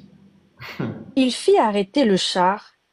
Philippe et l'eunuque descendirent tous deux dans l'eau, et Dans l'eau, Philippe baptisa l'eunuque. mes frères, voici la parole devant vous. Chacun n'a qu'à faire ce qu'il veut avec la parole. Ne m'en voulez pas si j'essaie d'imiter Philippe l'évangéliste. Je suis évangéliste aussi. Jean-Baptiste, Jean qui s'appelait même le Baptiste, il ne faisait pas le coup de baptême. Même Jean-Baptiste ne faisait pas le coup de baptême. Yes. Quand des gens venaient se repentir et voulaient se convertir, quand on a vérifié qu'ils étaient sincères, on les baptisait. Quand Jésus devait se baptiser, Jésus n'a pas fait catéchèse. Jésus s'est baptisé. Quand l'eunuque éthiopien voulait se baptiser, ce que je vois dans ma Bible, quand il a demandé qu'est-ce qui empêche que je sois baptisé, j'ai cherché une version où Philippe lui a dit, ce qui empêche que tu sois baptisé, je dis que tu n'as pas encore fait les cours. Baptême, c'est concours d'entrer à la NASA. Baptême, c'est devenu bac. Baptême, c'est bac. On doit passer concours, on a fait examen. Et puis on peut être recalé. Regarde, on a fait des choses pendant des années. Je dis qu'on a fait des choses parce qu'on a été dedans. On a fait des choses pendant des années. Mais ce qu'on appelle le réveil, c'est revenir aux Écritures, surtout à certaines pratiques de Jésus et des apôtres par rapport à des choses fondamentales. Il y a un retour à la parole par rapport à la façon de faire le baptême qui sera difficile à accepter, mais qui est biblique et c'est à ça que nous devons revenir.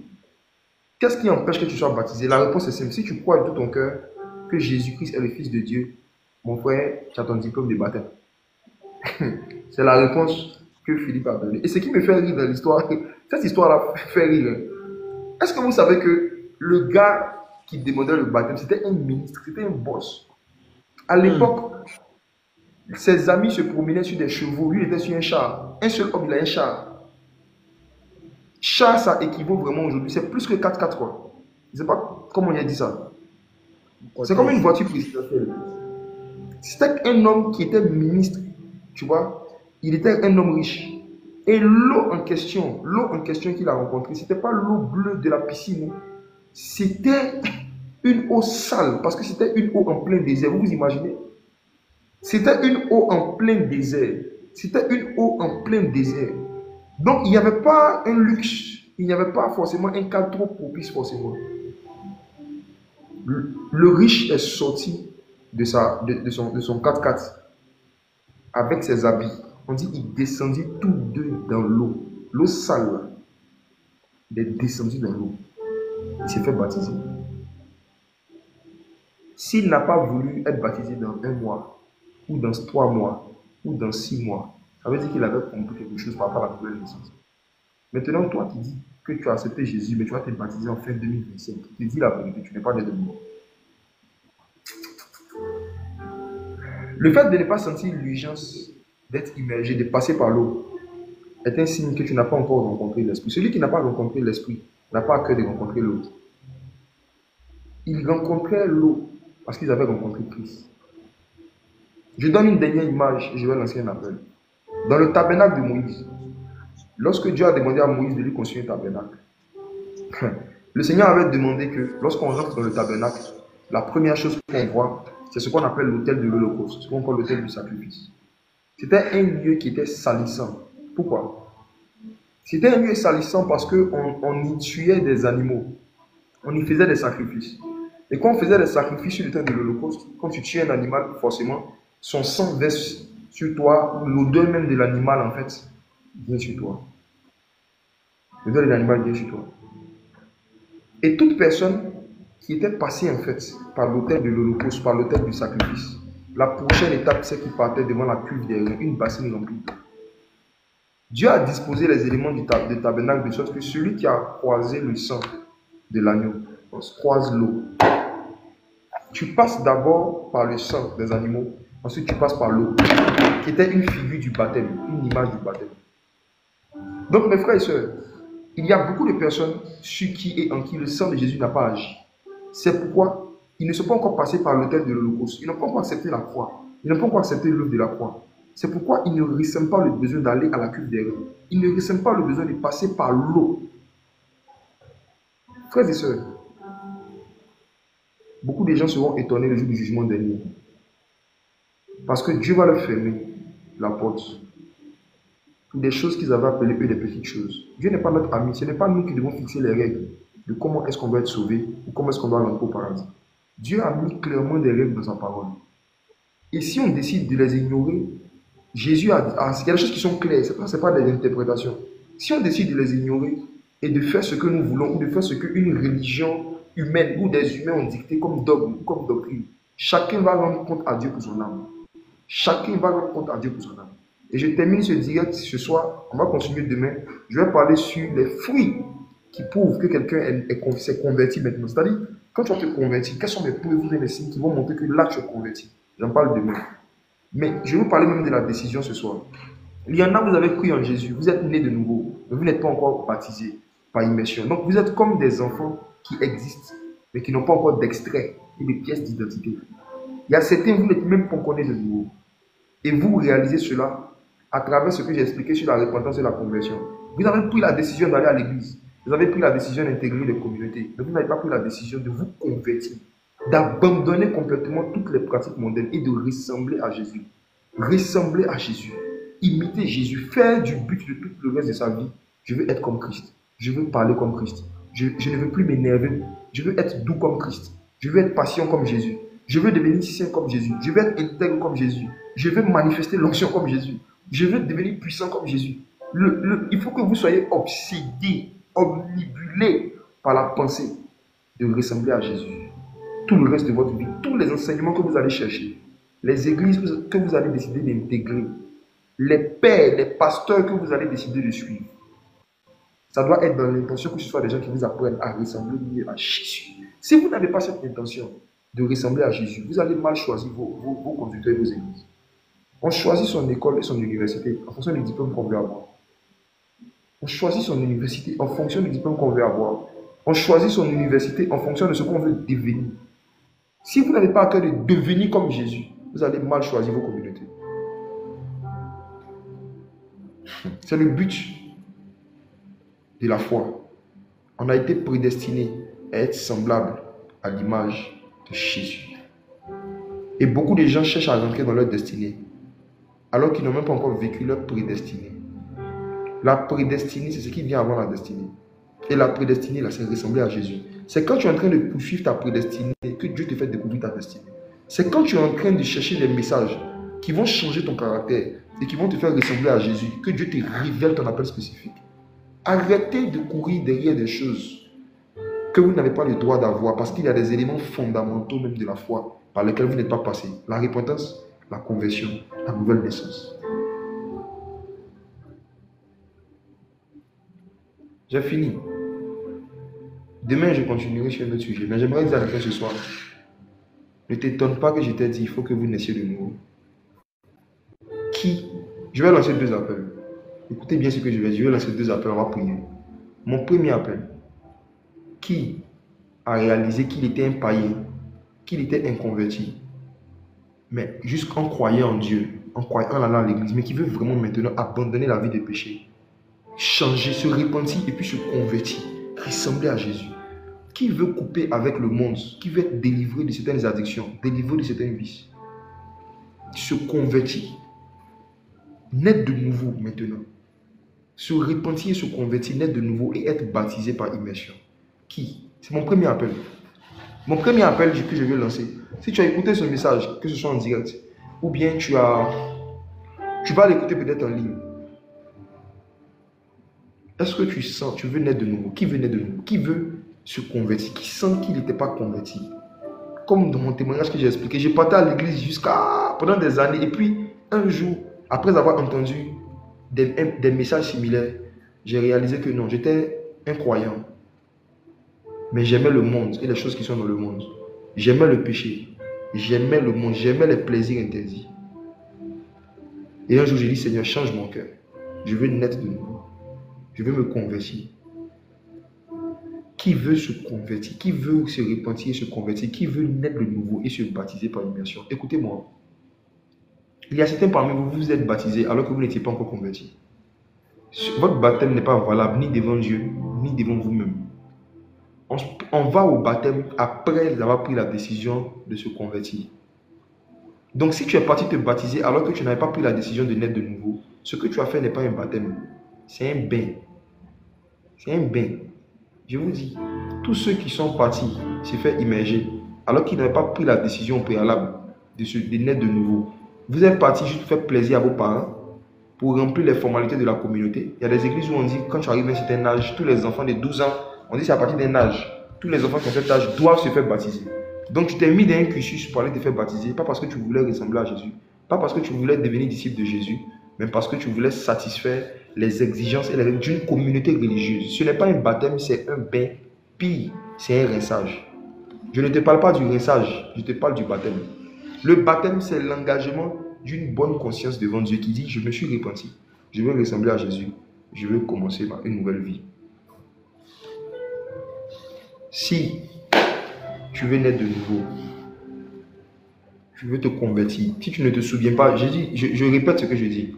Il y a une première catégorie de personnes à qui je parle. Vous n'avez aucun souvenir d'avoir déjà fait l'expérience, de la repentance, de la conversion et du baptême, de la nouvelle naissance. Aujourd'hui, je vais vous lancer un appel. Jésus veut que vous naissiez de nouveau.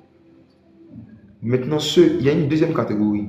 Il y a ceux qui étaient nés de nouveau, qui s'étaient baptisés, mais qui ont rétrogradé. Ce n'est pas eux que je parle d'abord. Je ne parle pas aux rétrogrades. Eux, je vais leur parler demain. Il y a certains parmi vous, il y a un jour où vous étiez sincère, vous avez vraiment pris la décision de changer de vie, de marcher avec Jésus. Mais après, vous êtes tombé, vous êtes retourné dans le monde. Ce n'est pas de vous que je parle. Vous, votre soirée, c'est demain soir.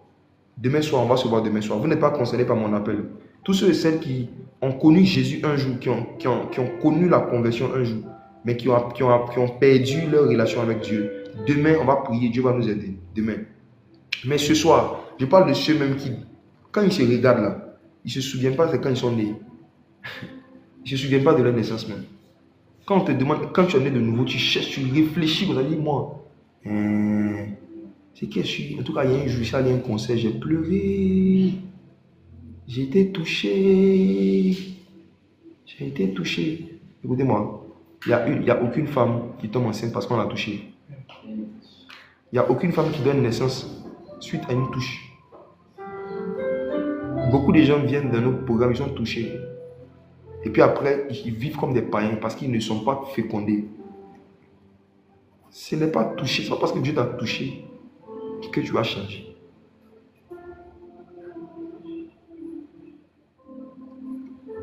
Nestor David chante, tu pleures. Céline Dion chante, tu pleures. Maria Adé chante, tu pleures.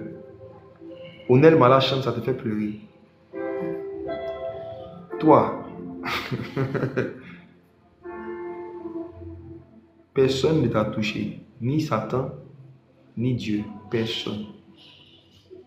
Toi, c'est la musique qui te touche. Il y a des gens comme ça. Quand ils entendent un chant d'adoration, ils pleurent. Ils entendent Zouk, ils pleurent. Zouk te fait pleurer. Zouk, zouk. Quand tu écoutes zouk, tu pleures. Tu écoutes chanson d'adoration, tu pleures. Tu regardes film indien. Quand on est en train de tuer ton artiste préféré, là, tu pleures. Tu viens à l'église, je prêche, toi tu pleures. Tu regardes Titanic. Quand dans Titanic, la fille est en train de mourir, tu pleures. Tu ne te rends pas compte que toi, tes larmes là, c'est un ministère à plein temps. Tu ne te rends pas compte que tu as le ministère des pleurs, que ça n'a rien à voir avec Dieu qui te touche. Les conversions que j'ai vues, qui ont le plus duré, sont les conversions des gens qui n'ont pas beaucoup pleuré. Il y a des gens, tout vous touche, tout. Tout. Même quand tu causes avec ton gars, que vous vous disputez, tu pleures. C'est le Saint-Esprit ça. Tu vois qui t'a bloqué, tu pleures. Il t'offre un chocolat, tu pleures. On te fait une surprise. Ah, tu as pensé à moi. Ouais. Regarde, écoutez-moi. Soyons sérieux. Arrêtons le ministère des pleurs. Arrêtons. Regarde le nombre de fois où tu as pleuré, tu as demandé pardon à Dieu. Et puis la vie que tu as continué de mener après. Il faut comprendre qu'à un moment, ce n'est pas tes larmes que Dieu veut, c'est ton cœur. C'est certain, vos larmes sont au solde. Donc dès qu'il y a quelque chose d'émouvant, ça pleure, ça tombe. Les plus grands hypocrites que j'ai rencontrés dans les églises, les plus grands hypocrites, c'est des gens qui étaient facilement en train de se prosterner, de pleurer, pour tout et pour rien, mais qui refusaient toujours les mêmes choses avec joie. À un moment, il faut arrêter. C'est fini les soldes des larmes. Il faut prendre la décision de renoncer à tout ce à quoi tu dois renoncer. De couper avec tout ce avec quoi tu dois couper. Pour naître de nouveau. Te convertir et devenir un disciple de Jésus sérieux. Donc je lance mon premier appel. Si tu es là, tu es en train de m'écouter et que tu veux te convertir à Jésus, je vais te donner un numéro WhatsApp. Tu vas dire, je veux Christ. Je veux que toi-même tu prennes ton téléphone et que toi-même tu écrives. De la même manière que c'est l'unique Éthiopien lui-même qui a demandé le baptême. Il faut que toi-même tu écrives pour dire, je veux Christ et je veux me baptiser. Je veux ces deux choses. Tu vas écrire, je veux Christ et je veux me baptiser. Si tu veux naître de nouveau, te convertir, devenir une nouvelle personne, tu vas écrire, je veux Christ et je veux me baptiser. Sur quel numéro? Je vais demander à l'évangéliste Mauril de nous donner le numéro WhatsApp. Si tu es en train de m'écouter et que tu te sens vraiment touché, concerné par ce message, tu sens que tu dois naître de nouveau et te baptiser. Tu veux passer par le liquide amniotique du Saint-Esprit. Tu vas écrire sur ce numéro, écris je veux Christ et je veux me baptiser. Je veux Christ et je veux me baptiser. Sur le numéro, c'est quel numéro, Mauril? Vas-y. Plus 225. Plus 225. 07. 07. 20. 20. 00. 00. 25. 25. 65. 65. Alors je vais répondre le numéro. Si tu vas nous écrire toi-même sur WhatsApp, tu vas dire je veux Christ et je veux me baptiser. Tu vas plus 225 07 2000. Tu écris 07 et 2000, donc 2 avec 3 zéros. Ensuite 25 65. Plus 225 07 2000 2 3 0 25 65. Tu vas écrire je veux Christ et je veux me baptiser. Si tu es sincère, je te dis la vérité, tu vas vivre quelque chose de merveilleux avec le Saint-Esprit. Écris par WhatsApp sur ce numéro. Maintenant, il y a une autre catégorie de personnes. Vous avez déjà reçu Christ, il vous manque juste le baptême. Donc, c'est ces enfants qui sont nés, qui n'ont pas d'extrait. Vous voulez juste régulariser votre situation spirituelle. Vous êtes déjà né de nouveau, mais par rapport au baptême, le Saint-Esprit vous a convaincu que vous devez vous baptiser. Ça, c'est une autre catégorie de personnes. Je lance aussi l'appel. Vous allez écrire « Je veux le baptême ». Simplement sur le même numéro. Donc, plus 225 07 2000 25 65. Plus 225 07 2000 2 3 fois 0 25 65. Vous allez écrire « Je veux Christ ». Si vous voulez vous convertir, c'est « Je veux Christ et je veux me baptiser ». Si c'est juste le baptême, vous êtes déjà converti, vous voulez juste le baptême par immersion. Vous allez écrire « Je veux le baptême ». Simplement sur ce numéro WhatsApp. Écrivez « Je veux le baptême » sur le numéro WhatsApp en question. et on va s'organiser pour vous contacter. Si vous êtes à Abidjan, ça sera simple. On va se voir cette semaine même. Je vous invite déjà le jeudi à l'église. On va vous recevoir. Ceux et celles qui veulent le baptême, qui veulent comprendre même d'abord. Peut-être que vous avez des questions à poser sur le baptême. Ne vous inquiétez pas. On ne va pas vous faire comme pour Philippe.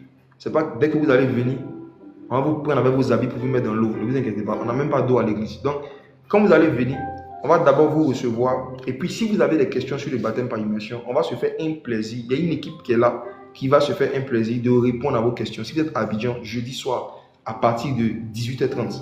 Si vous êtes à Abidjan, jeudi soir à partir de 18h30, venez à l'église Maison de Sagesse et d'Adoration, MSA. Jeudi soir à 18h30, vous venez. On va répondre à vos questions sur le baptême après le culte. Si vous nous écrivez sur ce numéro, que vous habitez à Abidjan, on va vous convoquer aussi samedi. Si vous n'êtes pas disponible jeudi, il y a le samedi aussi. Voilà, le samedi, on va pouvoir échanger avec vous. Si vous êtes hors de la Côte d'Ivoire, on va vous appeler, ne vous inquiétez pas. On a créé aujourd'hui une église, une communauté MSA en ligne. Nous avons une église MSA en ligne. On fait les cultes chaque samedi soir. Donc, vous qui n'êtes pas à Abidjan, on va vous envoyer un message pour vous connecter le samedi prochain sur Zoom. Samedi soir. Et on va vraiment s'occuper de vous. On va vous accompagner dans cette décision. Peu importe le pays où vous êtes, on va voir comment s'organiser pour vous aider à pouvoir faire l'expérience de la nouvelle naissance jusqu'au bout. Vous allez naître d'eau et d'esprit. Naître d'esprit et d'eau par la grâce de Dieu. Je veux prier avec vous. Si tu es en train de m'écouter, que tu as pris cette décision, tu as dit, je veux Christ. Tu as pris la décision, je veux Christ. Tu as pris la décision, je vais prier avec toi. Je veux prier avec vous. Tu as dit, je veux Christ, je veux me baptiser. Tu veux naître de nouveau, tu veux te convertir. Mets ta main sur ton cœur. Je vais prier avec toi. Mets ta main sur ton cœur, s'il te plaît, je vais prier avec toi. Pour les détails par rapport au numéro de téléphone, je répète, plus 225 07 2000 25 65. Tu veux te convertir, tu écris, je veux Christ, je veux le baptême. Si tu es déjà converti, que tu veux juste te baptiser, tu vas écrire, je veux me baptiser. Et le reste, on va gérer, on va vous contacter individuellement. Mes frères et sœurs, c'est en croyant du cœur qu'on parvient à la justice et en confessant de la bouche qu'on parvient au salut.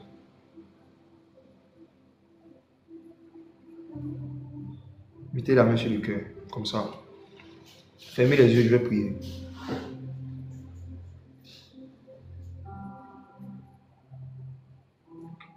Père éternel, je te dis merci pour la vie de toutes ces âmes que tu es en train de sauver par centaines, peut-être par milliers.